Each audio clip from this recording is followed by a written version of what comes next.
Niyə bizə elə gəlir ki, geyimlər arıq insanlarda daha yaxşı oturur? Bizə çox vaxt belə görünür, çünki uzun illərdir bu görüntüyə öyrəşdirilmişik. Reklamlar, lookbooklar, brend saytları, sosial şəbəkələr illərlə geyimlər əsasən çox incə bədən quruluşuna malik modellər üzərində təqdim olunub.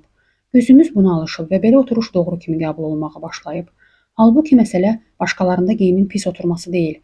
Sadəcə biz uzun müddət yalnız bir bədən tipinə baxmışıq. Başqa bir məqam da var. Arıq bədəndə geyim həqiqətən çox vaxt daha sadə və vizual olaraq daha təmiz görünür. Parça bədən xətlərinə daha az ilişir. Siluet daha rahat oxunur və buna görə də bizə elə gəlir ki, hər şey ideal oturur. Amma yaxşı oturuş ümumiyyətlə arıqlıqla bağlı deyil. Bu düzgün ölçü, uğurlu kəsim, uyğun uzunluq, keyfiyyətli parça və geyimin məhz sizin bədəninizlə necə işləməsi ilə bağlıdır. Unutmayın, istənilən bədən tipində hər şey çox gözəl görünə bilər. Buna görə də özünüzə bu geyim məni daha arıq göstərirmi?